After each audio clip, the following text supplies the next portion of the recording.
나이가 들면서 인대가 두꺼워지거나 손을 많이 써서 인대가 두꺼워지는 경우에는 그 밑에 있는 신경을 압박하게 되고 손저림이 발생을 하죠.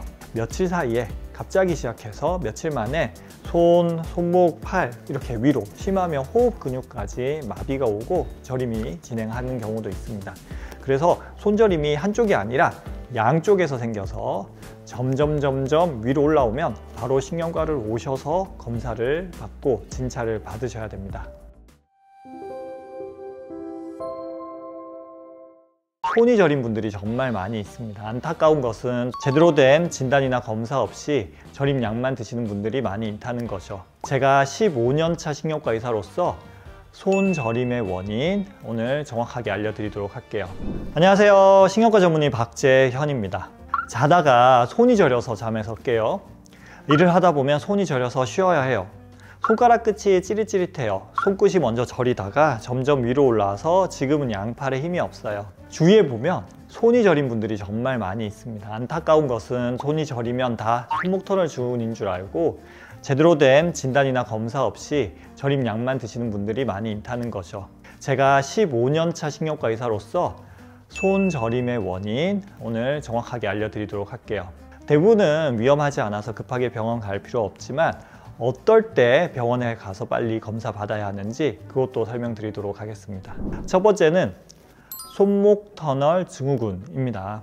여기 손목에 보면 두꺼운 인대가 있고 그 인대 밑으로는 신경이 지나갑니다. 나이가 들면서 인대가 두꺼워지거나 손을 많이 써서 인대가 두꺼워지는 경우에는 그 밑에 있는 신경을 압박하게 되고 손저림이 발생을 하죠. 손목 터널 증후군은 이렇게 가는 정중신경을 누르기 때문에 첫 번째, 두 번째, 세 번째 즉 엄지, 검지, 중지 그리고 때로는 약지의 반까지 여기 있는 신경이 압박을 받으면서 손저림이 생깁니다. 손목 터널 증후군은 처음에는 좀 저린 정도로 시작을 하고 점점 심해지면 손에 힘이 빠지기도 하고요. 주로 낮보다는 밤에 저린 경우가 많이 있습니다. 손목 터널 증후군을 의심을 해야 될 때는 손목을 이렇게 치거나 손을 이렇게 굽혔을 때 손저림이 심해지는 경우에 손목 터널 증후군을 의심을 할 수가 있는데 손목 터널 증후군을 정확하게 진단하는 방법은 신경전도, 근전도 검사가 있고 손목 초음파 검사가 있습니다. 진단을 받으면 대부분은 약물 치료나 때로는 주사 치료를 하게 되는데 손에 이런 근육들이 마르고 손에 힘이 빠지거나 혹은 검사에서 증후군 증상이 너무 심한 경우에는 수술을 받는 걸로 치료하기도 합니다. 치료로 제가 팁을 드리면 손목 터널 증후군이 있는 분들은 여기 팔에 있는 전완 근육이 많이 굳어 있는 경우가 많이 있습니다. 그래서 이 뻣뻣해진 근육을 풀어주는 마사지를 하면 증상 완화에 도움이 되기도 하고 자세가 이렇게 꾸부정하게 일을 하면 손과 손목에 부하가 많이 걸리니까 등과 허리를 쭉 펴고 손과 손목의 부하를 줄여서 일을 하거나 컴퓨터를 하면 손목 터널 증후군이 진행을 억제하거나 낫게 할 수 있습니다.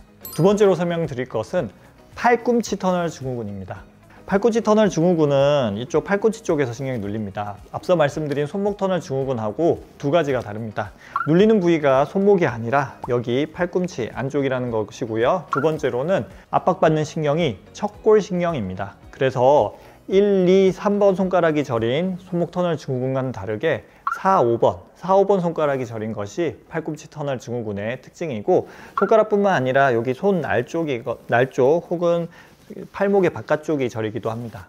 어떨 때 주로 생기냐? 팔을 이렇게 굽힌 상태로 무거운 것을 자주 들거나 팔을 굽힌 상태로 일을 하거나 혹은 스마트폰을 많이 보거나 하면 팔꿈치에서 신경을 압박을 받는 경우가 많이 있습니다. 특히 누워서 하는 스마트폰이 팔꿈치 터널 증후군에 매우 안 좋으니까 누워서 스마트폰 보는 습관을 좀 피하시는 것이 치료에 도움이 됩니다.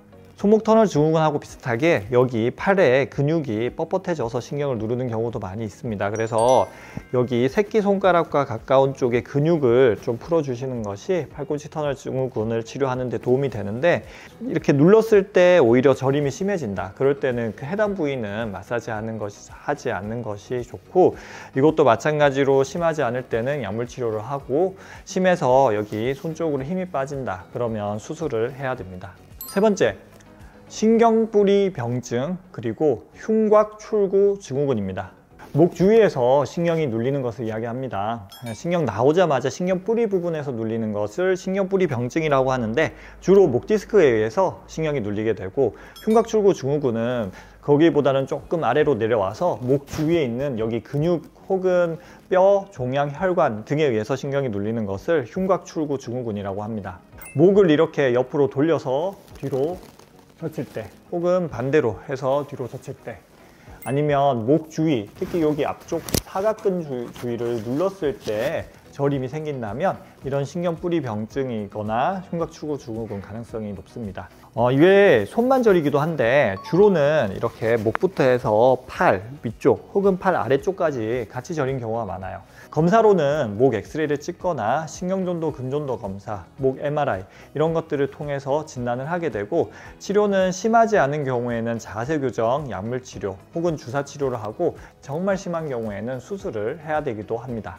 네 번째로 설명드릴 것이 이제 말초신경병입니다. 말초신경병은 비교적 좀 생소할 수도 있습니다. 저희 신경과에서 주로 진단을 하는 건데, 말초신경이 뭐냐? 우리 신경계는 크게 중추신경과 말초신경으로 나눕니다. 중추신경은 여기 뇌, 그리고 뇌에서 내려오는 척수신경까지를 중추신경이라고 하고, 여기 중추신경에서 팔다리, 얼굴, 몸통 등으로 나가는 신경들을 말초신경이라고 하죠. 말초신경은 좀 가늘기도 하고 여러 손상에 비교적 취약합니다. 생각해보면 이 가까운 신경 말고 이 몸에서 먼 신경들은 우리 나무로 따지면 저 끝에 있는 이파리들이거든요. 그래서 영양분도 잘 못 가고 여러 가지 신호가 잘 못 가게 되면 손상이 생기기도 하는 거죠. 어떤 원인이 이런 말초신경병을 유발하냐? 흔한 거는 당뇨, 술, 그리고 자가면역 질환, 약 부작용, 비타민 부족, 암 등으로 인해서 말초신경이 손상을 받는 경우가 흔히 있습니다. 이러한 말초신경병은 특징적으로 양쪽 손에서 시작을 하는 경우가 많아요. 양쪽 손 혹은 양쪽 발에서 시작을 하는데, 끝에서 시작해서 점점 위로 올라오는 경우가 많습니다.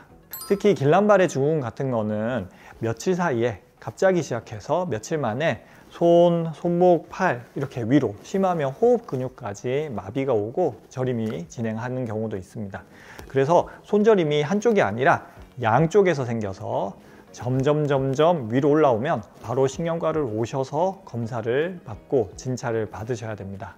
마지막으로 설명드릴 것은 이러한 저림을 진단할 때 무슨 검사가 제일 중요하냐? 바로 신경전도 근전도 검사입니다. 신경전도 근전도 검사는 신경이 정상이냐 비정상인 것도 보지만 신경 손상의 위치를 잡는 것이 중요합니다. 오늘 말씀드릴 게 손목, 팔꿈치, 목, 그리고 전신적인 말초신경병 이렇게 네 가지잖아요.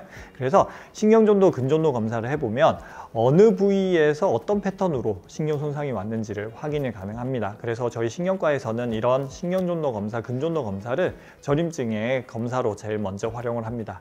대부분의 신경과는 이런 검사를 하니까 손저림이 있으면 방치하지 말고 근처 신경과를 찾아보세요. 그리고 다음에 각각의 병과 검사에 대해 좀 더 자세한 영상을 준비해 보도록 하겠습니다. 끝까지 시청해 주셔서 너무 감사드리고 좋아요, 구독 많이 부탁드릴게요. 신경과 전문의 박재현이었습니다.